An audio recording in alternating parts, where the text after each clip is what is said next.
শান্তি, স্থায়িত্ব ও সম্প্রীতি প্রতিষ্ঠায় অবদানের জন্য ব্রিটেনের অত্যন্ত মর্যাদাপূর্ণ সম্মাননা কিং চার্লস হারমোনি অ্যাওয়ার্ড 2025 পেতে যাচ্ছেন অন্তর্বর্তী সরকারের প্রধান উপদেষ্টা ডক্টর মোহাম্মদ ইউনূস।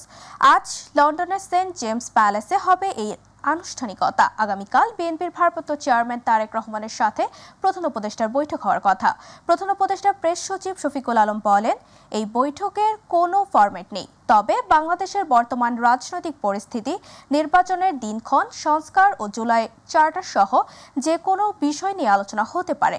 এদিকে বুধবার ব্রিটিশ রাজা তৃতীয় চার্লসের পক্ষ থেকে আয়োজিত বিশেষ নৈশভোজে অংশ নেন বাংলাদেশের অন্তর্বর্তী সরকার প্রধান। কিংস ফাউন্ডেশনের 35 বছর পূর্তি উপলক্ষে ছিল এই নৈশভোজের আয়োজন।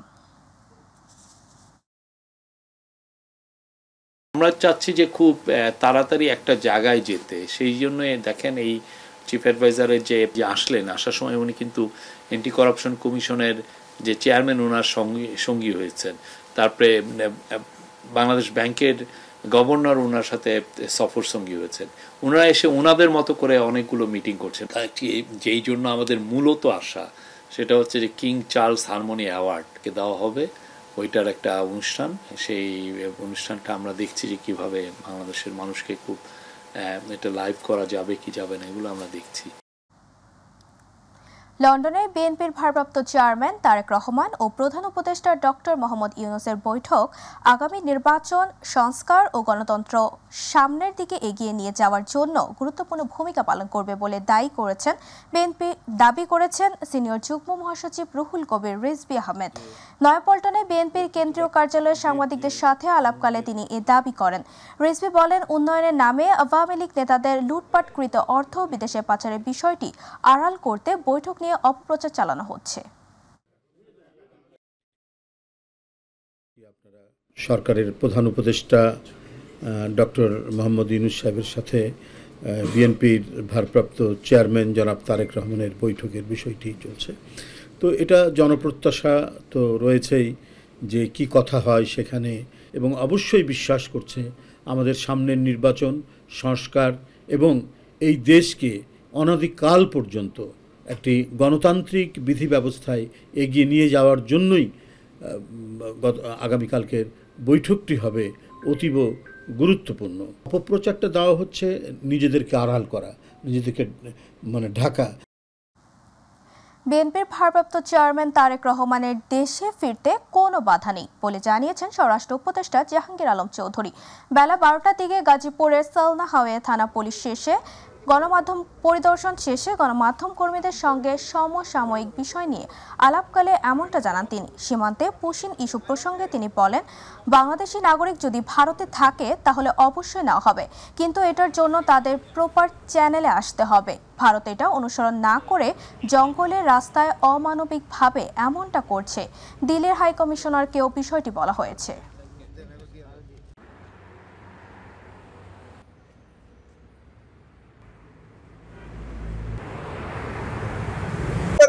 ওনার তো দেশে ফেরার তো কোনো অসুবিধা নেই, উনি যে কোনো সময় ইচ্ছা, উনি বাংলাদেশের নাগরিক, যে কোনো সময় দেশে ওনারা যে সময় নিজেরে যে সময় উনি মনে করবেন সেই সময় দেশে। আমাদের বাংলাদেশি নাগরিক যদি ওই অবদেশে থাকে আমরা অবশ্যই নিব, কিন্তু তারা একটা প্রপার চ্যানেলে আসতে হবে। নিয়ম হলো প্রপার চ্যানেলে। ওনারা করে নাকি এটা ফলো না করে এই জঙ্গলে রাস্তা যে জায়গায় না ওই সব জায়গায় গিয়ে করে, এটা একটু অমানবিক। আগামী 2 থেকে 3 দিনে তাপমাত্রা কমার কোনো সম্ভাবনা নেই বলে জানিয়েছে আবহাওয়া অফিস। তবে আগামী রোববার থেকে বৃষ্টিপাত হওয়ার সম্ভাবনা আছে, তখন তাপমাত্রা কমে আসবে। বৃহস্পতিবার আবহাওয়া অফিস এক ব্রিফিংয়ে এ তথ্য জানায়। বলা হয়, রাজধানীতে গত 24 ঘন্টায় সর্বোচ্চ তাপমাত্রা 35 ডিগ্রি রেকর্ড করা হয়েছে। রাজশাহী, রংপুর, পাবনা এবং নীলফামারীতে বইছে মৃদু তাপপ্রবাহ। আবু সাইদ ওপর রিপোর্ট। মাথার উপর সূর্যের প্রখর খরতাপের তাপদাহে নাস্তানাবুদ সারা দেশের মানুষ।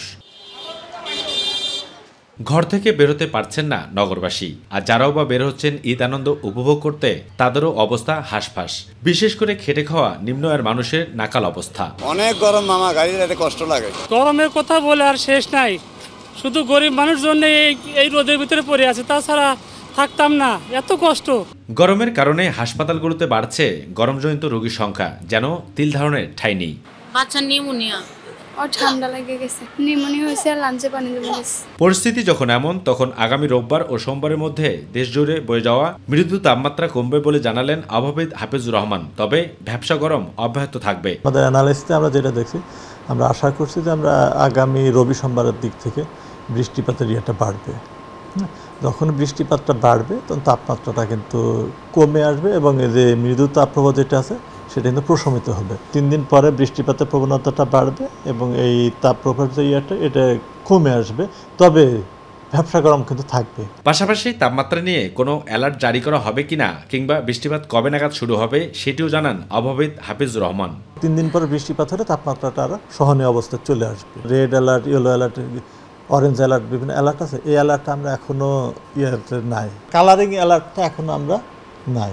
আবু সাইদ অপু, মাই টিভি, ঢাকা।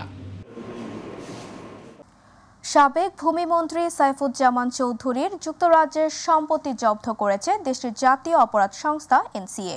কাতার ভিত্তিক গণমাধ্যম আল জাজিরা জানিয়েছে, সাইফুজ্জামান চৌধুরী বর্তমানে মানি লন্ডারিং মামলায় বাংলাদেশে তদন্তাধীন রয়েছেন। তিনি ক্ষমতাচ্যুত সাবেক প্রধানমন্ত্রী ও বর্তমানে নিষিদ্ধ আওয়ামী লীগের প্রধান শেখ হাসিনার ঘনিষ্ঠ সহযোগী ছিলেন। এক বিবৃতিতে এনসিএ জানায়, তারা একটি চলমান বেসামরিক তদন্তের অংশ হিসেবে সাইফুজ্জামান চৌধুরীর বেশ কিছু সম্পত্তি ফ্রিজ করেছে। এর ফলে তিনি এসব সম্পদ বিক্রি করতে পারবেন না। গত বছরের অক্টোবরে দ্য মিনিস্টার্স মিলিয়নস শিরোনামে সম্প্রচারিত আল জাজিরার একটি অনুসন্ধানী প্রতিবেদনে সাইফুজ্জামান চৌধুরীর সম্পত্তির বিষয়টি তুলে ধরা হয়। ঈদের ছুটি এখনও শেষ না হলেও রাজধানীতে ফেরার সংখ্যা প্রতিদিনই বাড়ছে। বেসরকারি অফিসের ছুটি শেষ হওয়ায় ঢাকার রাস্তায় বাড়ছে কর্মব্যস্ততা। এদিকে ঈদে যারা কর্মস্থল থেকে ছুটি পাননি, কেবল তারাই এখন গ্রামে যাচ্ছেন। ঈদ আনন্দকে প্রাণবন্ত করতে ট্রেন বাস যোগে বিভিন্ন গন্তব্যে ছুটছে ঢাকাবাসী। বিস্তারিত শিমুল খানের রিপোর্টে। গ্রামে থাকা প্রিয়জনদের সঙ্গে ঈদুল আজহা উদযাপন শেষে রাজধানীতে ফিরতে শুরু করেছে মানুষ। তবে ঈদের পরও কর্মস্থলমুখী মানুষের চাপ কম। ঈদের আগে যারা টিকিট পাননি তাদের অনেকেই ঢাকা ছাড়ছেন ছুটি কাটাতে, কেউ বা যাচ্ছেন পরিবারের সঙ্গে ঈদের আনন্দ ভাগাভাগি করতে। আমি গ্রামের বাড়ি যাচ্ছি, ঈদের ছুটিতে এরকম করে যাওয়া হয়নি, তাই এখন সরাসরি টিকিট কাটে তারপরে ওখানে যাওয়া হচ্ছে ঈদের ছুটিতে। ঈদের ব্যস্ততার কারণে যাইতে পারি না, এই জন্য ঈদের পরে যাইতেছি। যাইতে পারিনি, আগে টিকিট পাইনি এটার জন্য। আমরা বাড়ি যাই নাই, সেই কারণেই ঈদের পরে রওনা দিচ্ছি বাড়ির দিকে। টিকিটের অনেক চেষ্টা করছিলাম ঈদের আগে, কিন্তু টিকিট পাইনি। আমি আমার দেশের বাসায় যাচ্ছি, আমার দাদি দাদা ওরা ফ্যামিলি সবাই ওইখানে আছে। ঈদের ছুটি আরও 2 দিন থাকায় দূরপাল্লার গাড়ি খুব বেশি রাজধানীতে প্রবেশ করছে না। টিকিটের একটু সমস্যা হয় যদি আগে আগে না কাটা হয় সেটার জন্য, কিন্তু টিকিট পেয়েছি, ভালো মতন এসেছি আর দ্রুতই এসেছি এবার। তো আলহামদুলিল্লাহ পরিবারকে নিয়ে খুব সুন্দর এবং খুব ভালো ঈদ কাটলো।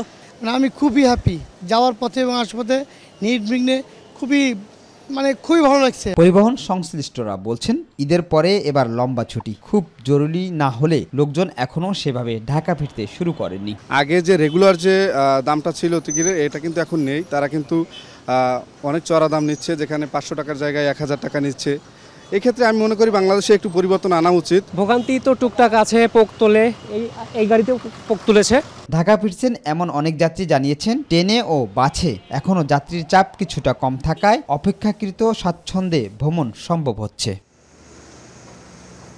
শিমুল খান, মাই TV, Dhaka.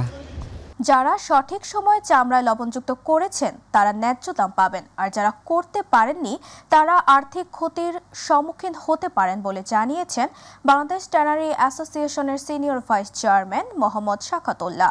R Bangladesh hide and skin merchant অ্যাসোসিয়েশনের কোষাধ্যক্ষ হাজী মোহাম্মদ সেলিম বলেছেন, চামড়া বেচাকেনা চালু হওয়ায় অতীতের মতো লোকসানের আশঙ্কা এবার নেই। তাপস চন্দ্র দাসের ক্যামেরায় আবু সাইদ অপুর বিশেষ রিপোর্ট। কাঁচা চামড়ার সবচেয়ে বড় আড়ত রাজধানীর লালবাগের পুরান ঢাকার পোস্তা এলাকা। ঐতিহ্যবাহী এই পোস্তা এলাকায় কোরবানির ঈদের দিন দুপুর থেকেই জমজমাট হতে শুরু করে চামড়ার সংগ্রহের বাজার, যা টানা চলে ঈদের 15 দিন থেকে 20 দিন পর্যন্ত। তুলনামূলকভাবে এবার লাখের কাছাকাছি চামড়া সংগ্রহ এসেছে এই বাজারে। ফলে এবার সংরক্ষণের টার্গেট পূরণ হয়নি, কারণ অধিকাংশ চামড়ায় গুটিপক্স, ভালোভাবে মাংস না ছড়ানো সহ নানা কারণে 25 থেকে 30% নষ্ট হয়ে যায়। চামড়া সংগ্রহের পরে আড়তে আসা চামড়া কিভাবে সংরক্ষণ করা হয় তার ব্যাখ্যা দেন স্থানীয় ব্যবসায়ীরা। পোস্তা যখন চামড়াটা আসার পরে আমরা প্রথমত আড়তে এটা সংরক্ষণ করার চেষ্টা করি, যেটা হচ্ছে আপনার লবণ দ্বারা।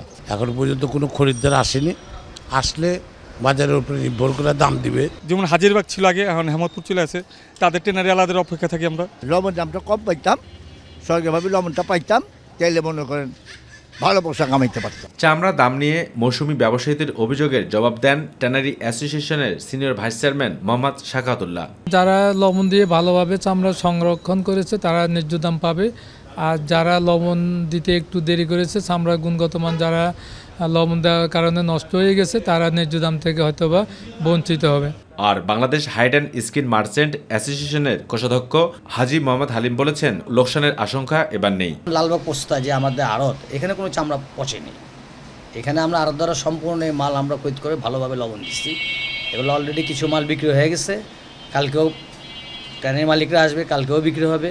এই মালগুলো দেখা যাবে 7-8-10 দিনে বিক্রি হয়ে যাবে। কোরবানির পশুর চামড়া সংগ্রহের লক্ষ্যমাত্রা কতটুকু পূরণ হয়েছে এমন প্রশ্নের জবাবে মোহাম্মদ শাকাতুল্লাহ বলেন, অতীতের মতো এবার চামড়া পাচার হওয়ার কোনো শঙ্কা নেই। গরু, ছাগল, মহিষ, ভেড়া মিলিয়ে প্রায় 80 লক্ষ থেকে 85 লক্ষ পিস চামড়া আমরা সংগ্রহ করি। এবার পাচার হওয়ার সম্ভাবনা খুব কম, তেমন কোনো শঙ্কা আমরা বা কোনো থ্রেড আমরা দেখতেছি না। সবকিছু ঠিকঠাক থাকলে অতীতের মতো চামড়া শিল্পের যে ধস সেটি আর গুনতে হবে না, মাসুল দিতে হবে না চামড়া ব্যবসায়ীদের। তারা বলছেন, ট্যানারি মালিকরা যদি সঠিক সময়ে এই চামড়াটি ক্রয় করে নিয়ে যায়, তাহলে তাদের লাভের অঙ্ক যেমন হবে, তেমনি যে অতীতের মতো যে ক্ষতির সম্মুখীন হতে হতো সেটি আর হতে হবে না। ঢাকার পোস্তা চামড়া শিল্প এলাকা থেকে আবু সাতপু, মাই টিভি, ঢাকা। পবিত্র হজ পালন শেষে দেশে ফিরেছেন আরও 4000-এর বেশি হাজি। এ নিয়ে মোট 8606 জন বাংলাদেশি পবিত্র হজ পালন শেষে দেশে ফিরলেন। বৃহস্পতিবার হজ সম্পর্কিত সর্বশেষ বুলেটিনে এ তথ্য জানানো হয়েছে। বুধবার দিবাগত রাত 3টা নাগাদ দেশে প্রত্যাবর্তনকারী হাজির সংখ্যা 8606 জন। মোট 22টি ফ্লাইটে দেশে ফেরেন তারা। এর মধ্যে সরকারি মাধ্যমে দেশে ফিরেছেন 837 জন। পাশাপাশি বেসরকারি ব্যবস্থাপনায় 7769 জন হাজি দেশে ফিরেছেন। অন্যদিকে দেশে ফেরা হজের 22টি ফ্লাইটের মধ্যে বিমান বাংলাদেশ এয়ারলাইন্সের মাধ্যমে 1490 জন, সৌদি এয়ারলাইন্সের মাধ্যমে 3185 এবং ফ্লাইনাস এয়ারলাইন্সের মাধ্যমে দেশে ফিরেছেন 4012 জন হাজি।